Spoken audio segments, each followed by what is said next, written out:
Estás escuchando La Nación Podcast. A continuación, Ignacio Federico te explica los datos claves de la economía en Los números también hablan. Los números también hablan es presentado por Galicia Eminent.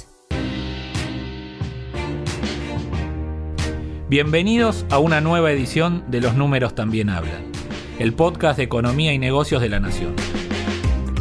Llegó el 10º y último capítulo de esta segunda temporada y es también el último capítulo del año. A lo largo de todo 2020 te acompañamos desde este espacio con el objetivo de analizar la economía, de ponerle números a los sectores y de brindar herramientas para gestionar tus finanzas personales de la mejor manera posible. Pero no fue un año cualquiera.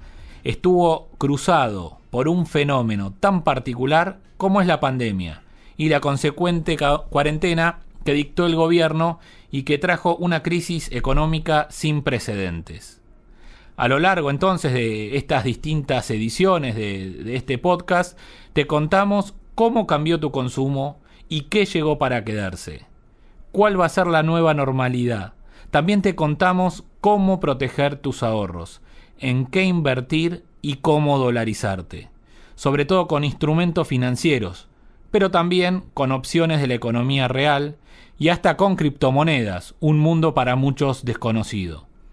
Te contamos también qué pasará en el mundo de las propiedades y te contamos qué pasará con los autos y cómo la brecha cambiaria a lo largo del año generó opciones que muchos pudieron aprovechar y que muchos todavía están aprovechando.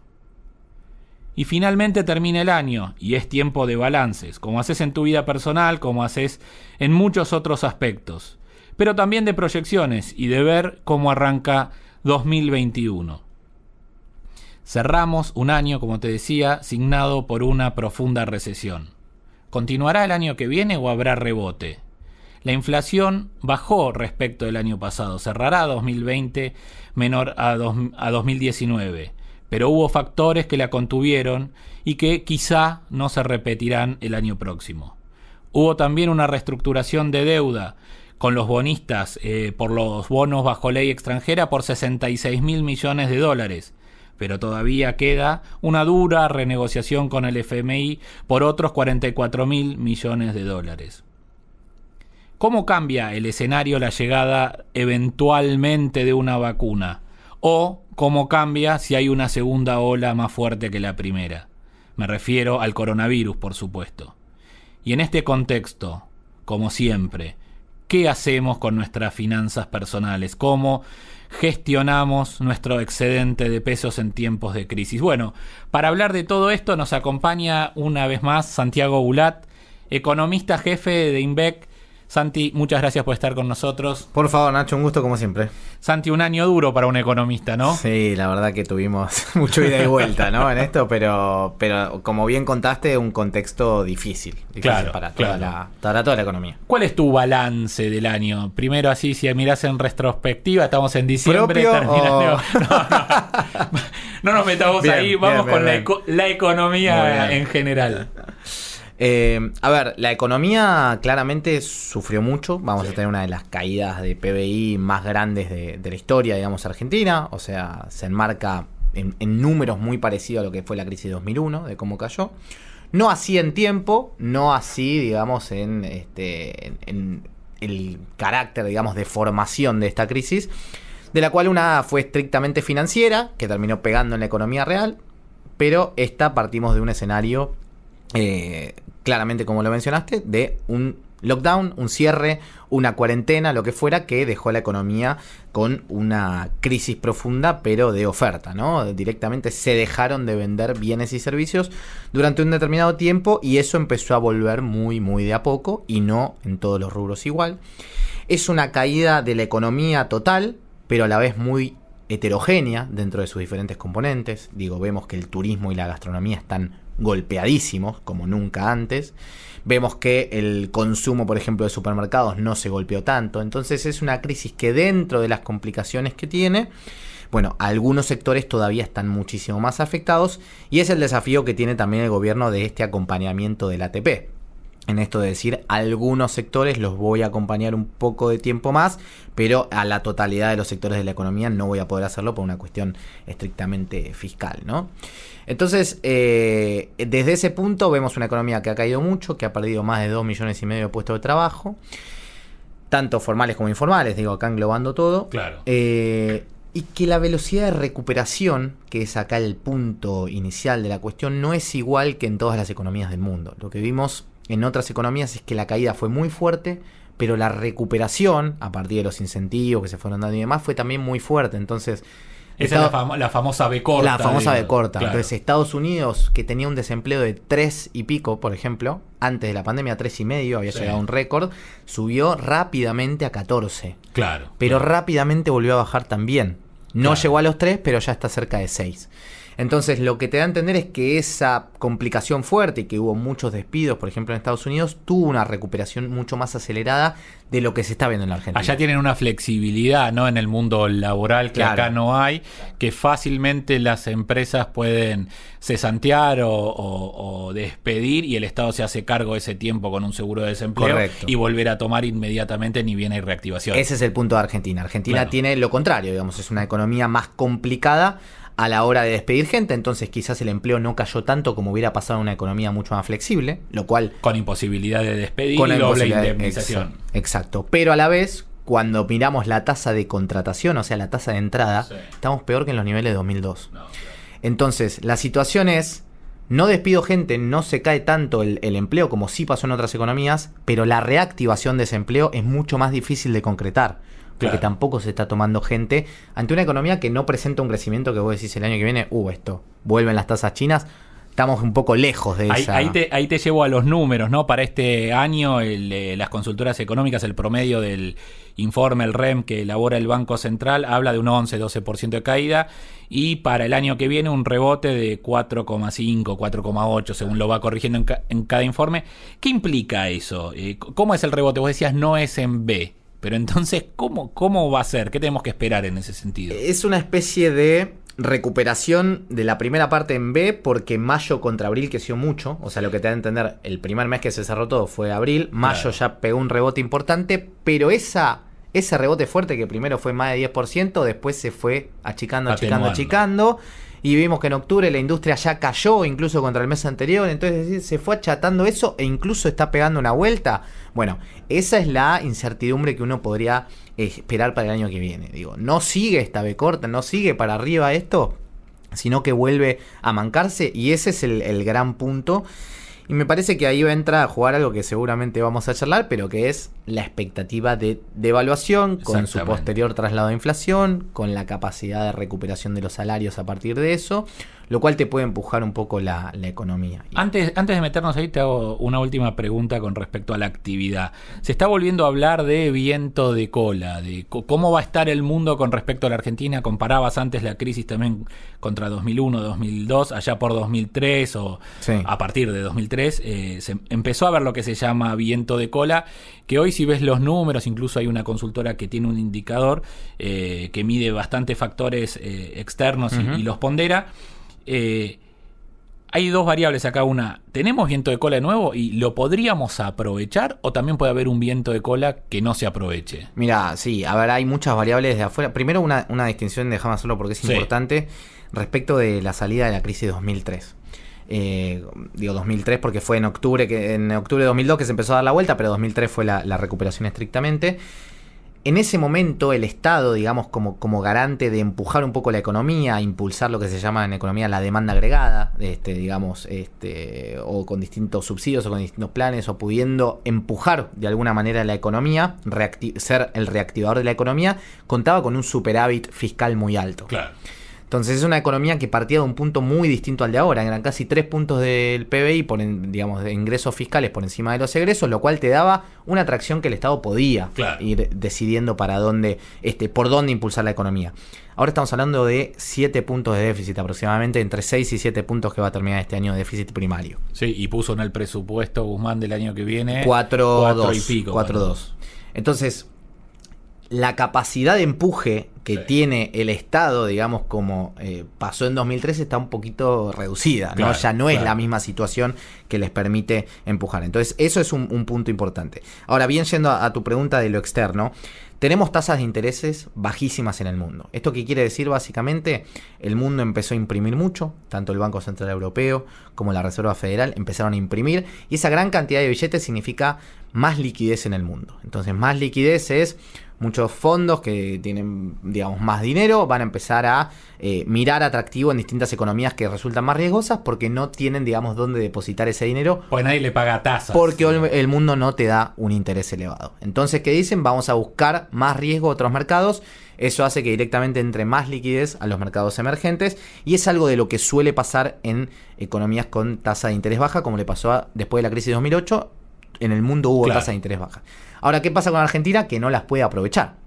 No las puede aprovechar a partir de que no puede salir a endeudarse en el mercado externo, básicamente porque acaba de salir de una reestructuración de deuda, como dijiste, porque tiene un track record muy malo, de muchos defaults y demás, con lo cual nadie quiere financiar a la Argentina, y porque tampoco me parece que está claro el proyecto de hacia dónde se va. Claro. Digo, puede ser más de acuerdo o menos de acuerdo, pero no está tan claro qué es lo que se quiere hacer. Ahí está lo que atabas a la diferencia con 2003, la diferencia de hoy que no haya superávit es... no vas a tener la diferencia para pagar tu deuda. Exactamente. Por más que el riesgo sea alto y la tasa sea conveniente para el inversor. Correcto. Entonces, si no vos me podés decir, bueno, Santi, yo te voy a pagar 10 mil millones de dólares a fin de año, pero si veo que todo el tiempo estás perdiendo plata, va a ser como difícil que me lo puedas pagar. Y el otro punto de externo que es favorable para la Argentina es el precio de los commodities. Y ahí es un tema trascendental, en el cual la soja viene subiendo mucho, pero ahí tenemos un punto, y es que Argentina podría ser una de las causales por las cuales está subiendo el precio, que es que Argentina podría, vamos a ver cómo salen todos los resultados y qué viene pasando durante este verano, pero podría ser, digamos, coautor de la sequía, digamos, como gran proveedor de soja, que son Brasil, Argentina y Estados Unidos. Sí. Si Argentina se manca, bueno, es una gran parte de esa oferta que hay de soja en el mundo que se achica. Entonces, al achicarse la oferta, sube el precio internacional. Entonces, ahí tendrías menos, o sea, sos parte de la falta de oferta exactamente. Que hace subir el precio. Entonces, lo positivo externo sería sube el precio de la soja, lo negativo sería que el causante quizás sos vos, ¿no? Entonces, si eso no sucede, Argentina yo creo que vamos a un nivel de soja de $450 más o menos estable. Y si Argentina no es efectivamente el problema, podría bajar un poco más el precio, pero vamos a precios de commodities que son elevados, lo cual es positivo para la economía y obviamente para el gobierno que quiere recaudar el año que viene, ¿no? Y otra variable suele ser Brasil, que es el principal destino de exportaciones. Exacto, y ahí Brasil venía teniendo una perspectiva de crecimiento una caída mayor para este año, una perspectiva peor para el que viene, y eso se mejoró bastante. O sea, ahí tiene una perspectiva mayor, que obviamente siendo principal socio comercial es fundamental lo que sucede en Brasil, pero no para todos los sectores. Digo, la automotriz se puede haber beneficiado, es distinto, ¿no? ¿Y qué tendría que hacer, si se puede explicar brevemente, Argentina para aprovechar esas condiciones que, por lo que decís, podrían ser positivas? Yo creo que Argentina tiene que dar algunas señales de, digamos, me parece más para el privado. Digo, Argentina viene desde hace muchos años con un incremento del sector público, que no necesariamente está generando así. Es como que cada vez más gente está dependiendo del sector público con peores condiciones. Digo, vemos malos sueldos para los médicos, malos sueldos para los policías, las jubilaciones que son bajas. Entonces, un sector público que quiere abarcar mucho y que a la vez cada vez tiene menos. Entonces, es como que un sector público que malgasta, un sector público que no está tratando de eficientizarse. Bueno, son todas complicaciones que hacen que Argentina sea poco rentable. Entonces, cuando vas a mirar un proyecto de inversión, te fijas cuál es el riesgo que tiene. Sí. Y cuando ves el riesgo decís, si tomo tanto riesgo, necesito una rentabilidad que sea muy alta. La misma decisión que en las finanzas personales. Totalmente. Digamos. Que ahora vamos a entrar. Ahora nos vamos a meter. Eso, pero digo... entonces, si la rentabilidad tiene que ser muy alta, Argentina te tira un poco para atrás eso, porque tiene una carga tributaria muy elevada, porque los negocios, pues no es una economía demasiado abierta. Entonces, todos esos factores hacen que vayan en detrimento un poco de la rentabilidad que puedes ofrecerle al sector privado, salvo que se otorguen ciertos subsidios. Entonces vos ves que de repente el sector energético repunta, que con el plan gas le va a ir un poco mejor, que si le asegurás los dólares para los autopartes también va a reactivar el sector automotriz. Entonces son todos esquemas que empiezan a funcionar a partir de que se les baja un poco esa carga y pueden ser más competitivos. ¿Cómo termina siendo Argentina siempre más competitivo? Devaluación, nuestros salarios son 0, pero la carga tributaria, digamos, sigue por encima. Entonces, ¿cómo terminamos siendo competitivos? Con salarios bajos, y no es lo ideal, ¿no? En largo plazo, estar viendo siempre salarios bajos. Y vos anotás esto que mencionaba antes del canje de la deuda, si analizás perspectiva como uno de los logros de 2020, o ni siquiera se puede anotar ahí. No, a ver, yo creo que sí fue un logro, me parece que fue importante hacerlo. Ahora, la poca perspectiva hacia el futuro me hizo entender un poco o pensar un poco que la decisión fue, bueno, terminemos con esto de una vez, claro, los acreedores, salgamos de acá y vayamos a recuperar todo lo que hemos perdido con la Argentina por 10ª vez, no por primera vez, en otros mercados. Entonces es como que se agotó alguna expectativa que había que el gobierno muy anterior corto fue, no se bien. pudo aprovechar como se creía que finalmente el canje te iba a dar cierto tipo de perspectiva. Exactamente, había como una perspectiva de eso. Pero a mí me parece que la perspectiva está un poco manca porque no se entiende bien quizás la conflictividad política que hay interna dentro del partido que gobierna. Me parece que la lógica de hacia dónde quieren ir tampoco está tan clara. A veces es más político que económico. Sí, totalmente. Donde ahí hay, digamos, hay un montón de factores que afloran, que es no ver, o sea, el sector privado básicamente decide, y hoy me parece que Argentina tiene que entender un poco más esto, en un mundo que es completamente global. Entonces, si Argentina no quiere dar o no da ciertas oportunidades, no te van a ir a invertir y no hay problema, digamos. Se van a Chile, se van a Brasil. No funciona, digamos. Y claro, entonces eso es un tema que obviamente hay que hacerlo con cuidado, hay que ir de a poco, pero me parece que la orientación tiene que ser clara, y yo no sé si está tan clara la orientación por varias decisiones que se han tomado en el último tiempo. No sé, por poner este año, el tema Vicentín, ese ida y vuelta fue raro. Entonces, ¿qué es lo que quiere? ¿Quería intervenirlo? ¿No quería intervenirlo? ¿Qué fuerza tiene para hacerlo? Subieron varios impuestos, quieren seguir haciéndolo, el impuesto a las grandes fortunas. Digo, que son cosas debatibles. Tributaria récord contra prestaciones de servicio. No está yendo para el otro lado de lo que sería intuitivo para que sea atractivo para el sector privado, que es una decisión, pero claramente tiene las consecuencias de que estás fuera de lo que puede ser un atractivo de inversión. ¿Y ahí cuánto se puede corregir con el acuerdo con el fondo que iba a llegar antes de fin de año? Al final retomaron el plan inicial de marzo, abril. Ahí tenés que también llegar a un acuerdo por los 44.000 millones de dólares en este caso. Y el fondo suele pedirte a cambio algunas reformas. Ahí, ¿qué margen ves para que la hagan? ¿Y qué implica llegar a un acuerdo o no con el fondo? Bueno, está bueno. Si uno hace un repaso un poco de... O sea, el gobierno tiene hoy un acuerdo que se llama Stand-by, sí, que quiere cambiarlo a lo que es un Extend Fund Facilities, que es un acuerdo que te deja pagar, digamos, a mayor largo plazo, porque justamente te implica reformas que son más de largo plazo, ¿no? No solamente te resuelve un problema coyuntural de la balanza de pagos, como fue el otro crédito, sino que es más para resolver problemas de balanza de pagos estructurales y de economías de bajo crecimiento. Esa es como la gran definición. O sea, te doy más plazo, pero en ese plazo tenés que hacer reformas importantes. Entonces, ¿por dónde puede venir? Por un tema previsional, obviamente que en Argentina es trascendental, porque es el 65% del gasto, más o menos. Después puede venir por el tema de empresas públicas, digo, el gerenciamiento, la productividad, los déficits que tienen, claro, las auditorías que tienen. Puede venir por exigencias al Banco Central y seguramente alguna reforma más de carácter tributario. Por el lado del tipo de cambio, si uno ve lo que pasó en otros programas de Extend Fund Facilities, no pareciera que te van a exigir una devaluación enorme. Pero a Argentina se le puede dar, digamos, porque se está quedando sin dólares, básicamente. Pero no es que el tipo de cambio de Argentina pareciera que está sosteniendo algo que es insostenible, sino que en lo que han exigido en otros programas, pareciera que este tipo de cambio es adecuado en algún punto. Claro, no está atrasado como quizá en otras épocas, esta devaluación chica que va haciendo el Banco Central día a día, según ellos siguiendo la inflación, no lo atrasó, digamos. No lo atrasó. El tema es que, bueno, la disparada de la inflación está como... Es un peligro latente. Entonces... Está contenida. Ahí ¿cuál ves el riesgo? Digo, charlábamos recién antes de empezar que el kirchnerismo incluso ya devaluó en enero, digamos. Ya ha ocurrido. En enero es donde no se aguanta más, por decirlo así, el tipo de cambio. ¿Qué perspectiva hay de devaluación, de corregir esto, o de corregir esto sin una devaluación? Mira, para hacer una perspectiva, no me quiero quedar atrás con las fechas, pero supongamos que hoy tenemos un tipo de cambio de 82. Sí. Eso en el año 2015 significaba hoy, antes de que devalúen, antes de que saquen el cepo, ese tipo de cambio atrasado significaba un tipo de cambio de 47 más o menos, para que te des una idea. La diferencia y la dispersión que hay entre uno y otro de lo atrasado que podría estar un tipo de cambio. Entonces, desde ese lado y teniendo superávit de la balanza comercial, o sea que Argentina hoy exporta más de lo que importa, pero por un tema de que está importando, está todo caído. Las importaciones volvieron a crecer en el último tiempo y eso está empezando a generar algo más de presión. Pero por ahora Argentina va a terminar con un superávit muy alto este año y se espera que el año que viene pase algo similar. No por un boom de exportaciones, pero sí que pueda suceder algo similar que le permita tener un colchón más de dólares.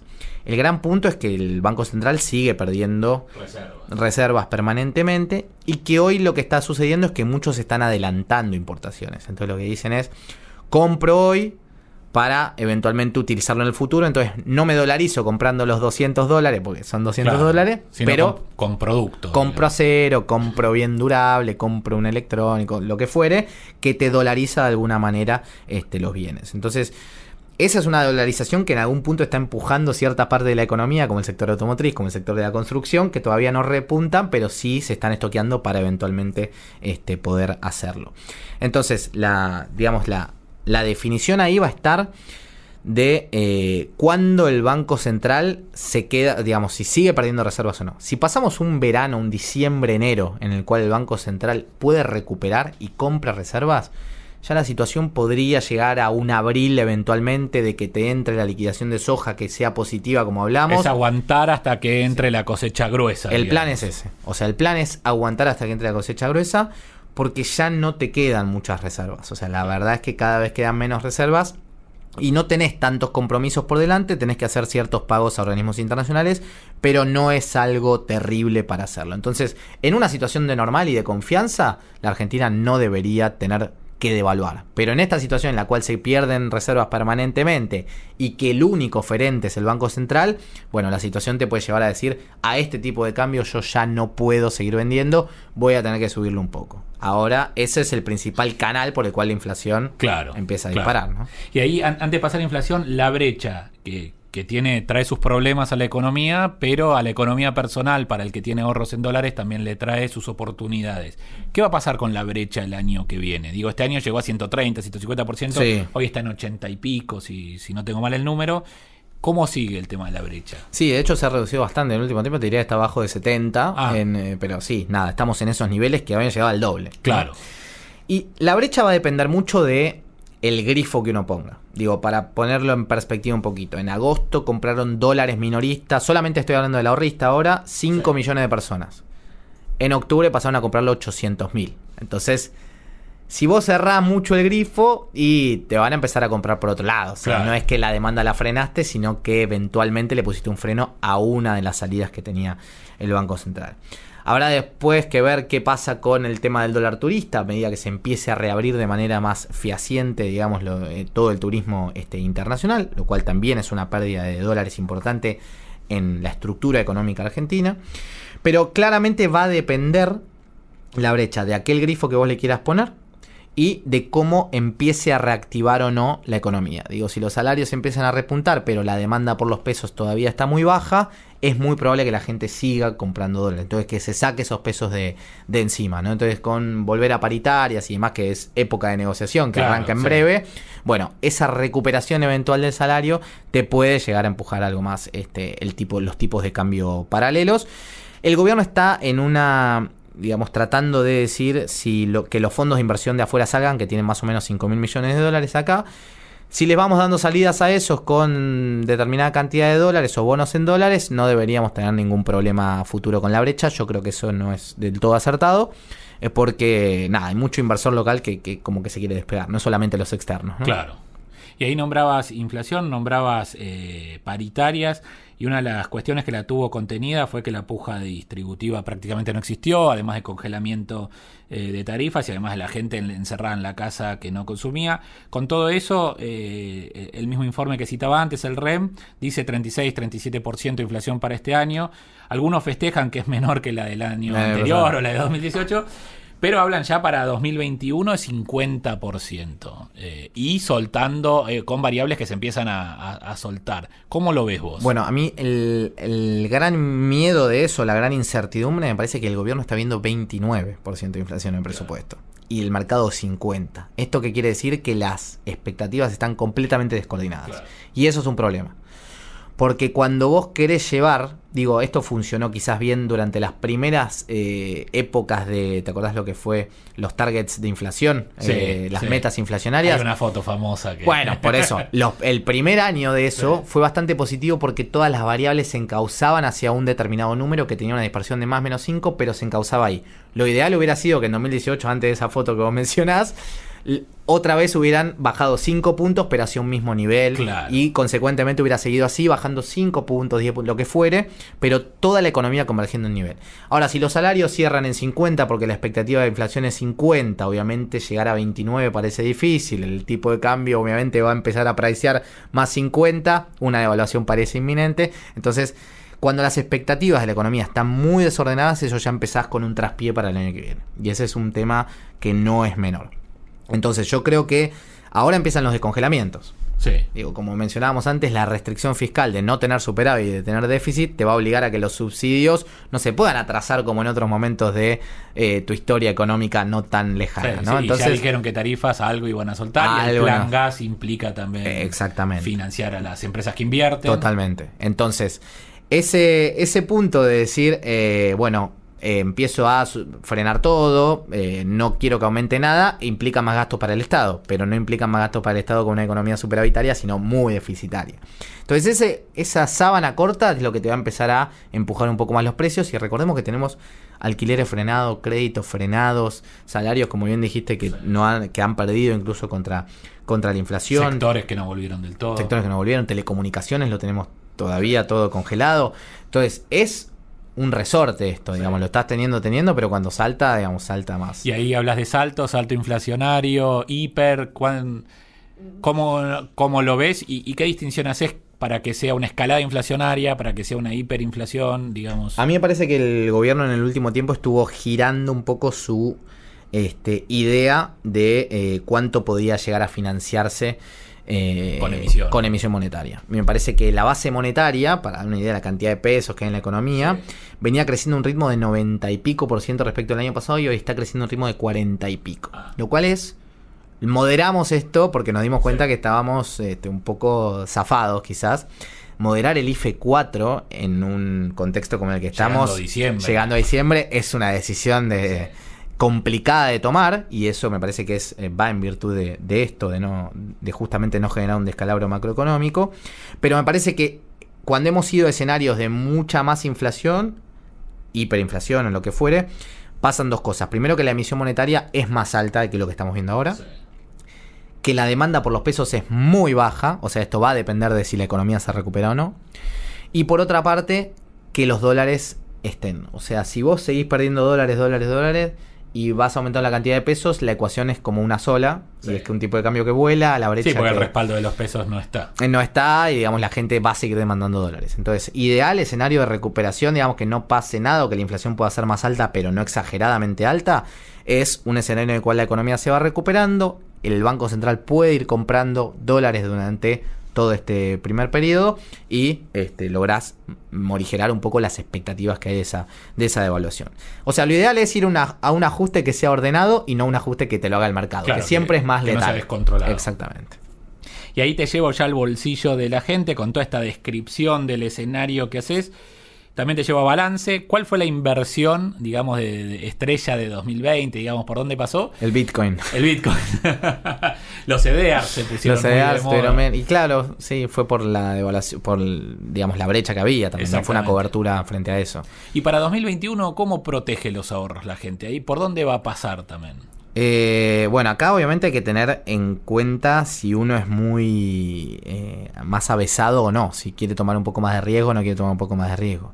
Digo, hoy el mundo, ¿en qué piensa? El mundo está pensando las reservas federales, digamos, los principales entes bancarios que ordenan el mundo están apostando a la tecnología, o sea, están diciendo vamos a emitir mucho más y esto lo vamos a poder controlar. La incertidumbre está en si todo se va a poder controlar o no, si vamos a un mundo con más inflación o no. Por ahora todo se controla. Es más fácil en economías que no están acostumbradas a tener inflación, que no se exacerbe eso. Pero sí, el mundo empieza, digamos, de alguna manera a confiar en cosas que estén más descentralizadas, que no tengan necesariamente la mano de alguien tomando una decisión de cuánto dinero se inyecte y demás. Recordemos que se rompió el patrón oro. no hay más que la confianza, más que la fiducia, como se dice en la economía, dentro de los billetes. Entonces, el Bitcoin yo creo que en parte vino por ese lado. Entonces, al quien le interese es algo que puede ser una alternativa. Yo no me meto, o sea, yo no, lo digo desde afuera, pero me parece que ese punto puede ser para alguien que le interese más. Ahora, a nivel global, no vamos a ver buenos rendimientos, digamos, en los bonos del Tesoro norteamericano. Digamos, las inversiones que son más seguras hoy te van a dar una rentabilidad más bien baja. Claro. Y los mercados emergentes, lo que puedan llegar a ser de economías que salieron muy golpeadas y que pueden tener una pronta recuperación, pueden llegar a ser lo más interesante. Hablando particularmente de ciertas acciones, seguramente habrá que ver un poco qué pasa con los precios de los commodities internacionales, pero va a haber oportunidades sin duda. Me parece que venir de una economía que se ha golpeado mucho te puede llegar a dar un impulso mayor a la hora de decidir dónde invertir. Bonos corporativos de distintas empresas, digamos, puede haber ahí un punto importante para los que se animen un poquito más. Y para los que no se animen mucho, cobertura, digamos. No hay mucha vuelta en esto.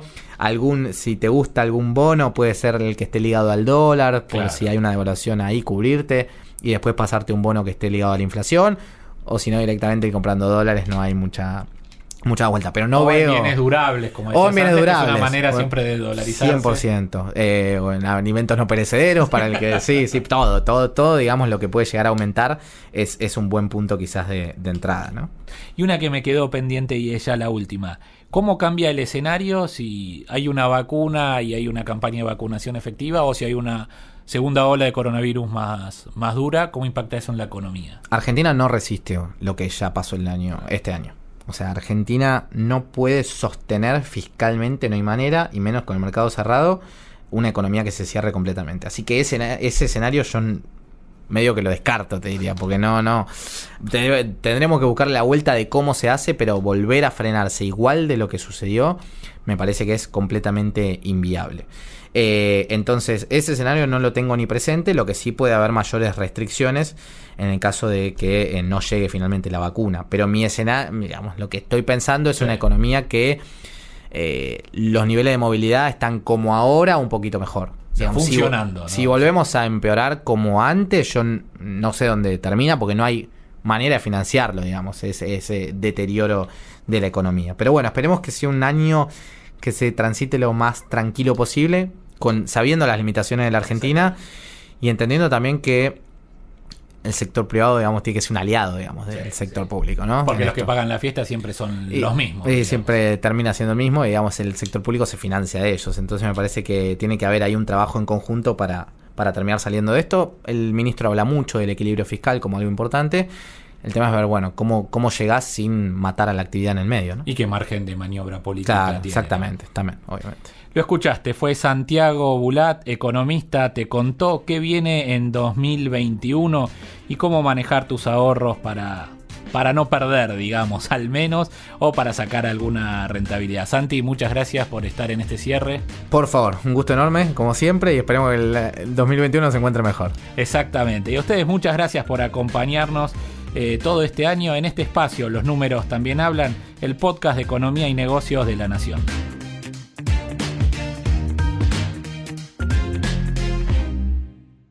Esto fue Los números también hablan, un podcast exclusivo de La Nación. Escucha todos los programas de La Nación Podcast en www.lanacion.com.ar. Suscríbete para no perderte ningún episodio. Estamos en Spotify, Apple Podcast, Google Podcast y en tu reproductor de podcast favorito. Seguí escuchando La Nación Podcast.